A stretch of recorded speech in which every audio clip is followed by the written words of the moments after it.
Hey there, I'm Charlotte Smith of 3 Cow Marketing, and thank you for being here. So excited because this is part 4 of a 5-part series, the 25 steps to start and whoops, sorry about that. Um, I've got it live over there too.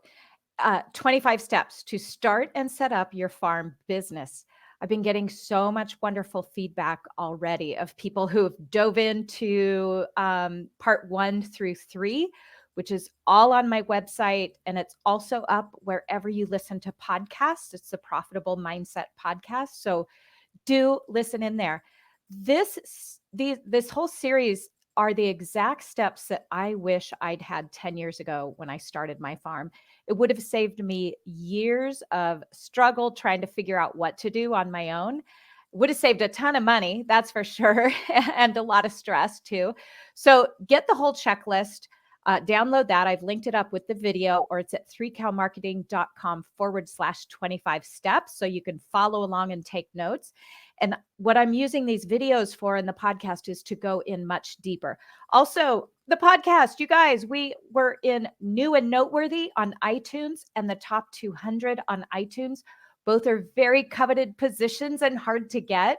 So I'm so excited to be there. It's just been really fun reading all the comments, getting all the feedback, and also finding out that I'm helping farmers. Once again, this stuff will help. I just take what I learned the hard way and I teach it to you so you can get profitable much faster. I've mentioned before, I think I mentioned it almost every video. You have a 98% chance of going out of business by year 5. Let's not have that happen, and let's increase that, the 2% success rate to more like 10%, you guys. All right. So excited to be part of helping you do that. I'm going to dive right into the steps here. On step 4, we're starting back up, if you're following along the checklist, with step number 15, which is to set up your email marketing account. Remember, talked about how important that is before. So you may not know this, but sending sales emails through your regular email account like Yahoo or Gmail or Hotmail is actually illegal. Did you even know that? I talked to so many farmers. Like, I'll speak on stage in front of 200 farmers, and most of them don't realize it's illegal. It's against anti-spam laws to send emails trying to sell your products out of your personal email account. So if you started your farm and you got a few beef cows to sell or some chickens, and you just sent out an email to your friends and family like you always do, that's against the law. Now, they aren't going to catch up to you probably this week or this month, but they do catch up to you eventually, even if it takes years. And the problem with when you finally get caught is you face fines, which are terrible. They're expensive. But more importantly than that is they lock down your email address and you lose all the people you were emailing anyway. You lose access to that. So the sooner you get an email marketing service provider, the better. There is no excuse not to, because they're free. They're free, guys. It's free. Well, for the first 1,000 subscribers. And trust me, by the time you have 1,000 people on your list, you will be making lots of money, and it won't matter what the fee is. If it's $29 a month or $39 a month, something, whatever it is, no worries. You'll be able to pay it. So I highly recommend, if you're brand new to email marketing, just get set up with MailChimp, MailChimp. Go there, get set up for free. Like I said, free for the first 1,000 subscribers. You will have no problem paying for it at that point. And let's get you legal. There are so many how-to videos. Their tutorials are really, really good too. So you're going to be fine getting that set up yourself. I use a different one. I use ConvertKit, because as I've grown, my email list is much larger after 10 years. And I need some more advanced options that ConvertKit offers. But again, it's more expensive. Any of them will work. Any that you've heard of probably will work. I haven't heard of one that people have lots of complaints about, but why not go with the free one for the first 1,000 subscribers? The other beautiful thing about an email marketing provider is you can schedule your sales emails. You guys, we're on farms that are very seasonal. When you know you've got your busy market season come up, all your marketing emails can be scheduled for the next few months to get you through that time. Or maybe you're going on vacation, or maybe you're having a baby and you want to take some time off. You can't lose touch with your email list, your subscribers, or they won't feel like they're important anymore. And when you do email again down the road, they'll unsubscribe, or at least they will be disengaged. They will not be engaged anymore, so they won't purchase from you. So you've got to email them consistently, right? So the email list service provider helps you do that and schedule it around your lifestyle, which is awesome. The other thing is maybe you want to take the winter off from marketing. Schedule those monthly emails in October so that you can not worry about emailing your list. You can be confident that it will still be done through the holidays and you can get some time off. So there's no downside to having an email service provider, and it's the only legal way to send marketing emails. So do please get set up with that. Like I said, MailChimp.com. Okay, let's move on. I did number 16 last week because I like to skip around sometimes. Also, I don't know if I didn't show you this, but this is the booklet. I think it's 18 pages, the 25 steps to start and set up your farm business. So follow along with the whole list there. It's linked up here. Okay, back to now, once you got your email service provider, create a business email address. This is step 17. Your business email address sounds like this. It's going to be something like info@yourfarmname.com. Does that make sense? So mine is info@3cowmarketing.com. So yours will be something similar to that. Or it could be your first name. For mine, Charlotte@3cowmarketing.com. And the place you're going to set that up is go back to where you purchased your domain name. If you followed along with my steps, I recommend namecheap.com. Go back to wherever you purchased your domain name and get your business email address set up. It makes you look more professional and more legit, and it is less likely to go to spam when you have that set up instead of a Gmail or Yahoo account. Okay, so get that set up. Moving on to step 18. This is to find images you can use legally for marketing purposes. So you're going to need images for your website, your signage, your brochures. And if you're not able to take pictures or you can't hire a photographer, it is totally okay to use stock images. Some are free, some are very cheap, $1 each or something. So the place we like to use is unsplash.com for stock images. And just start creating a collection of images you can use. I just taught my marketing course, Farm Marketing from the Heart, through, it was winter. So some of our flower farmers and vegetable farmers didn't have good pictures of their products yet, but they wanted to build their website. So you can totally go to unsplash.com or wherever else you want to go find stock pictures and use those to build your website or do your brochures, and then replace them with your own photos as the season goes on and you get photos. Okay.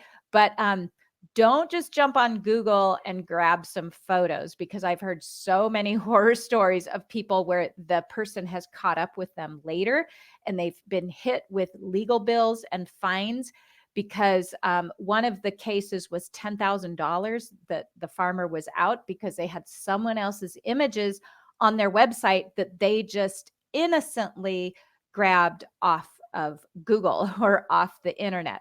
So don't do that. Make sure you're legal here. You can totally use stock photos, no problem at all. Just make sure they're legal. Go to some site that legally does that. And that will help you get started. It'll help you, to the place where you can afford to hire a photographer. Speaking of, step number 19 is to get professional photos taken for your website and graphics. If there is one thing you can do that will take your website from good to great, it is having professional photos. So I research hundreds of farm websites a year in all the classes I teach. And I see a lot of farm websites with not professional photos. They're often a little blurry or they just aren't staged right. They aren't appealing to the eye. Often they're dark because when you're outside, it makes lots of things dark in the bright light. So dark, sometimes blurry. Did I say that? And just not appealing. Soon as you work with a professional photographer and get those images up on your site, you are going to feel way more confident about putting yourself out there, but you're going to get a better response. Here's why. Websites, beautiful websites, are easier to create. Remember, I talked about that last podcast, episode 3. They're easier to create today than 5 or 10 years ago. So the public has come to expect a professional looking website with professional quality pictures. And if they land on your website and it's not that, they're going to click away until they find one with high quality photos. It's just how it is. So for marketing purposes, you need high quality photos. Now, I don't expect you to have $800 or $500 or whatever it might cost in your area to go out and hire a photographer if you're just starting out. What I did is I traded for photography those first few years. And because I have friends who are professional photographers, and it seems like a lot of photographers love in our area, especially we're rural, they love working with farm animals. And they love the landscape and all that. They love the opportunity to be able to do that. So it cost me anywhere in between $500 to $800, but I was able to trade those first few years for product. So the photographer would trade me for, one time it was a half a pig and another time it was a quarter beef. What else have I traded? I've traded something else. I can't remember. So I was able to trade product, or maybe you offer a service. Maybe there's something you can do that this person needs more than product in order to get professional photos taken. So it is really important. So figure out a way that you can get those done. We also have a university near us with a graphic design department, and I got in contact with their design department, and they had students who were happy to come out and photograph me and our farm animals out in this beautiful farm setting, in exchange for about 20 photos that I could use anywhere, anytime. So was able to use those on my website and in my social media too. And because they were doing school projects, and it gave them something really unique in comparison to their classmates too. So I was always able to find a student who wanted to come trade the opportunity to photograph farm animals for some photos in exchange. So I did that a few times, and that got us to the years where we were plenty profitable to hire a photographer. Now I hire a professional photographer twice a year. So we've always got seasonal photos. We've got winter photos. Well, really all the seasons. I've got spring, summer, winter, fall photos from the last few years that I can post on my website and on social media. If it's me holding fall hydrangeas, I use those photos in the fall, and me holding spring peonies, I use in spring and early summer. So I love that now I have this big a database of photos, professional, high quality photos. And it's what people expect in today's world. So figure out a way that you can get professional photos taken and use them in all your stuff. You will love being able to do that. Plus, you will just feel so much more confident putting your website out there and your social media accounts. Okay. All right. So then let's move to step 20. And this is to start a community using social media. Now, it's really important that you understand that this is only after you have your marketing foundation set up. Your marketing foundation is your email marketing and your blog posts to, creating new content on your website. That is your foundation. That is everything I teach in Farm Marketing from the Heart, is to get your foundation set up. So then your social media like Instagram and Facebook will actually be effective. They are ineffective to make you lots and lots of money without that base. So all my students, especially, you've got your platform set up, you've got your email marketing in place. Now it's time to branch out to I suggest you choose one social media platform to market your business on first, because you'll be overwhelmed with two. Remember, you're already keeping up an email list and a website, which are the foundation. So you can't give those up. So choose Facebook or Instagram, probably. I'm guessing it's going to be one of those two, and choose the one where your customers are. Remember, last time we talked about your ideal customer. Where is she hanging out? Is she on Facebook or is she on Instagram? That's the one you're going to choose first. None of this posting to Instagram and Facebook at the same time. You can click that little button. Facebook doesn't like that. They know when you do that automatically, and they like you to jump in there and do it manually. So don't be doing that. It won't make you profitable. And remember, I'm teaching you how to start and run a profitable farm, not just for fun. It's so easy for me to get lost down that crazy rabbit hole of Instagram and all the design inspiration and things I love on there. But the majority of my customers are on Facebook first and Instagram second. So I have to make sure I'm spending organic time on Facebook connecting with them. And remember, speaking of connecting, social media is about being social. It's not to sell. So you're not going to have a platform that you're going to sell your products on. All right. If you want to make a lot of money on social media, what you want to do is use that to engage with them and build a relationship with them, and then get them on your email list where you can communicate with them consistently and turn them into a buying, loyal customer. You won't be able to do that on social media. You do that by funneling them to your email list. And again, my marketing students have this all in place. So if you've got that in place, choose a social media platform to start building a community on and get social. And remember, places like Instagram, I have someone will come to me for consulting and they'll say, I put the posts out there and no one comments. Well, you don't get comments until you go out of your way and leave comments. So I have a rule that I live by. It's called the 10 by 30 rule. And that is, I leave 10 comments a day, every day of the month, on my ideal customers' social media accounts. That is what gets me comments. Not just because those people I comment come back and comment on my photos. That happens a little bit. But because my photos get shown in the algorithm, they get shown in the feed.